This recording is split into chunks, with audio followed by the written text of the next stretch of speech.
All right, let's talk about a few other uh, uh, sectors, areas of the market here. I've been covering fuel cells, and I think I've mentioned miners a few times, but I'm not really interested in talking about miners. Those moves have started. You're either in them or you're not.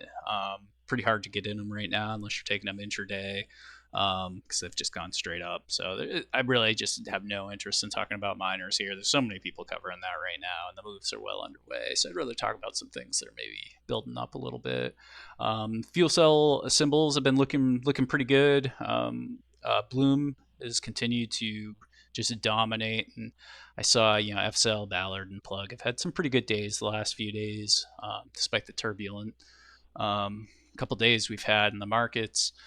So the first one I want to cover here is the KRE actually. And I like the KRE. It feels a little contrarian, which is always kind of fun, right? Because these things had the snot beat out of them back in 2023. I think it was when it's right around these candles here when there was a little banking crisis scare. A bunch of them were underwater for buying bonds near zero interest rates, and then bonds went down, so rates went up. So they're kind of underwater if they were to be forced to sell those bonds. But that marked the low, and it's been kind of a slow grind up since. So I like that we have kind of this 3 year period where nothing much has happened. We're just starting to kind of test the highs, all time high areas on the monthly chart. We got lots of volume here, starting with the sell off, and then the volume is actually kept up on the way up here, which I think is uh, kind of interesting. What I'm kind of hoping for on this chart, and I'm saying hoping, right? I don't know that this is the right count. No one does, but I'm looking at this as a 1, 2, 3, 4, 5 A B C 2, and then looking for this to be the start of a big wave three. Don't know that that's going to happen. It has some of the characteristics that maybe that's going to work out. Um, Momentum's looking good, volume's looking good. MACD's got a pinch play, which is I should say I use Joe Rabel's system, and a lot of his system is built around these MACD pinches where it looks like it's going to cross and then it rejects. And now that I've mentioned that, if you look, you see this happens all the time. It's actually a very common signal. So yeah, it's putting into pinch play. Looks good. No measurable ADX on the monthly chart to speak of. There's room to run to the upside on the RSI. We did put in this divergence back here, but we've subsequently sold off. So I'm not too worried about the divergent nature of the RSI here. What would really show some good strength is if we can take out these peaks here. And I do want to back up on the quarterly real quick. The quarterly looks kind of interesting. I don't put a lot of weight on this, but I did draw this little trend line on the quarterly RSI momentum, and RSI 20 did take out that trend line, which is a good sign. MACD looks good. We get the crossover. It didn't really give much of a pinch here, which I sort of would have liked to have seen, and we can see that the 20 is starting to go flat. So this is by no means a freebie, right? No means a freebie. Let's go back to the monthly. So monthly is a pretty good look to it. Let's delete this line.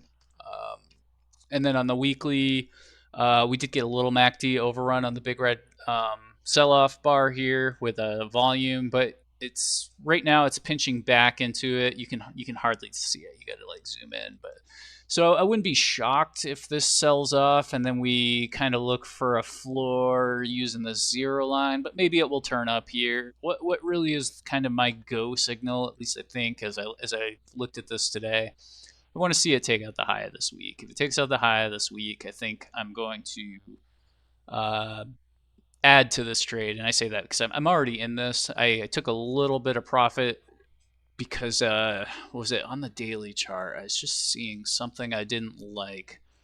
I can't remember where. It was before the big red bar, but not too far before. Anyway, I was up, but not a lot, and didn't like. I think it may have been this high volume bar right here. Didn't like something I was seeing. Ended up selling half, and so I'll buy that half back and then some. Probably if it takes out this high, if I'm paying attention. I have a job on the side, so this is not a full time thing for me. But yeah, it looks pretty good. Looks pretty good. We'll see what happens. Maybe this is just a corrective move up. Like this is an A, B, C, or something like that. And then if it's a C, we're gonna get a pretty big sell off, at least down to here, maybe if not lower. Well, actually, I should say we take out the high. Yeah, I would expect lower than this low just because this high wasn't taken out. If this was an A and then an overshooting B, then it might make sense to look for support in this area or lower. But because it didn't take it out, I have to assume lower. And where does that come from? That's just looking at it from a like a flat standpoint. So if you have like an expanded flat, you can overshoot and then find support, yeah, right around the lower pivot, but you also can find support a little bit below the lower pivot. If it's just a regular flat, though, we're not expecting it to hold this pivot. We're expecting it to flush it. But that's way out there. I'm not worried about that right now. I will, if that takes place, if this takes out the high of this week and then does some type of corrective action, I'll just lose the trade. Simple as that. That's probably enough with KRE. I've spent quite a bit of time on that. I was going to cover all of these. Let's see. Let's do TAN next, since these middle three are all biotech. I think I've covered TAN just a little. I'm not going to go too crazy on this one. What do I like about TAN? It's very similar to a lot of the fuel cell charts, right? It just kind of had some price action for a few years, and then right around 2020, tons of volume came in. You had this huge rocket up, then it gave it all the way back, and we still have quite a bit of volume here. Looking at it from like a wave theory standpoint, I do have some concerns with this, and I don't know, like how does Elliott wave work with maybe something that doesn't have a lot of volume or has had like a huge change in the volume. I'm not sure. You know, I use it every day in most trades that I take, but I'm not married to it. You know, if this was a really textbook Elliott wave pattern, then ideally I would have had like a 1, 2, 3, 4, and then made a new high and made a 5.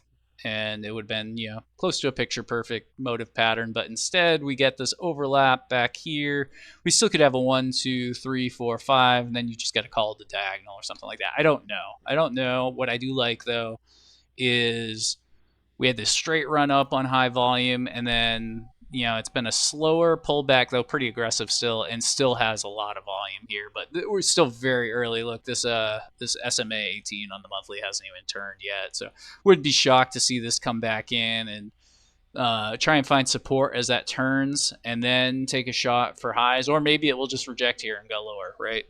No idea, but it's interesting. One, because of the volume. Two, maybe because of the contrarian nature. Usually when our Republican is in the White House, the news or social media would suggest it's a bad time for alternative energy.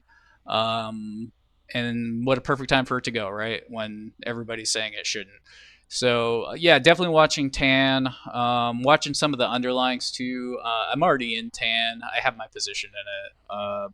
I've even taken a target on it, and just hoping that it will continue. If it goes down from here, most likely I'll just end up with a big break even trade that took a year for me to break even on. Kind of demoralizing, but yeah, it is what it is. I've looked at end phase. That one looks like it might be turning here, and then I think it's Hasi, HASI is another one that I'm in. Both pretty small positions on those. I have a bigger trade here on TAN. Yeah, that's good for that.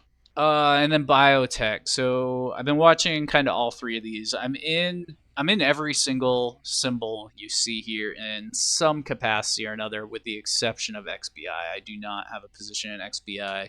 I check it a lot. It looks like I had some drawings on here. Let's remove that. XBI is particularly interesting because it's traded roughly sideways since 2018. It did have this pretty huge spike up here around 2020, but then it's just been sideways, and then we got this huge volume, and it looks like we're trying to lift off here. So this one looks really, really interesting. Again, not in it. not in XBI. I am in IBB, and I think the difference between these XBI is roughly like an equal cap weighted, so like small cap. Um, Biotech IBB, I think is you can see the patterns; they're pretty similar.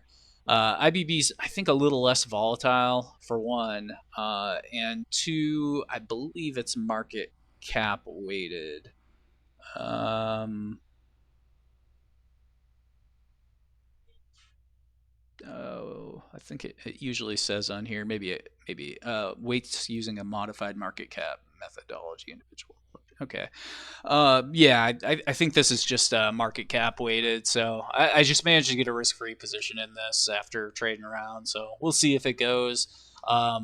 Good look to it. Traded. Look at this ADX pattern here. Just stayed low forever and is now breaking out. So this one looks pretty cool here. On a weekly standpoint, probably a pullback is due. I don't like to buy things that are extended off SMA 18, so I'd be looking for it to come back in if I was going to position in this, and maybe it will, maybe it won't. I'm not making any promises. But yeah, I wouldn't buy here personally. But you do you. None of this is ever financial advice. But yeah, IBB looks cool, and then ARKG. ARKG's got quite a bit different pattern. This is like the Kathy Woods uh, biotech genomic, however you say, ETF, and it had a pretty massive sell off. But pretty high volume throughout, just starting to turn. Still really early. You're swimming upstream here on a monthly chart. Good signals on the MACD. What maybe I don't like so much is that the MACD has had a pretty good look to it with all these little pinches here, but price really hasn't done much during that time. And it's coming up to the zero line, which we usually assume is going to offer some type of resistance. I'm kind of wondering, maybe this will peak right around where it is now, come back in for a few months. Red SMA 18 will turn, and then they'll form a higher low, and then maybe it's off, right? Maybe we can get like a 1, 2, and then a huge 3. Certainly an interesting one to watch. I'm in ARKG, and then a few of the underlyings too. I've been able to get into. I'm not sure if any of them are risk free. I don't actually think that this is a risk free position for me either. I'd have to look.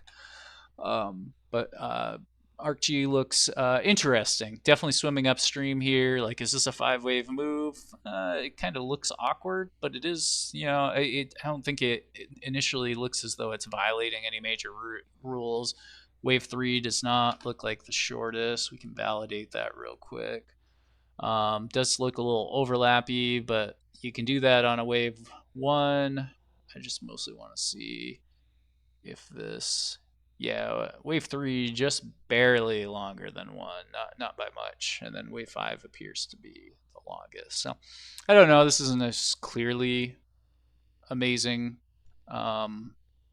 motive structure, but it's probably, it looks okay. I don't see it blatantly violating any rules. So yeah, that is it for those.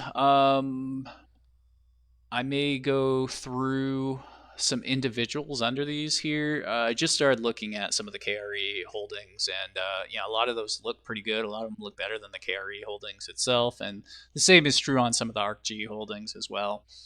So we'll see what happens, but these are all kind of interesting areas. I think KRE might be the most interesting one for me personally, and it's largely because it's definitely a contrarian play. I know a lot of folks would say it makes no sense that the regional banks would have really, a really good blowout move, and I like it. I like it when that's the general opinion in the market. So we'll see what happens. Again, not financial advice, and again, these are long-term time frames. These take a long time to pull out. So like a pullback on this side here, you're gonna feel that for months, right? 3 candles is a quarter of a year. So these are slow, slow to assess charts. Hope this helps someone. Have a great day. Thanks for watching.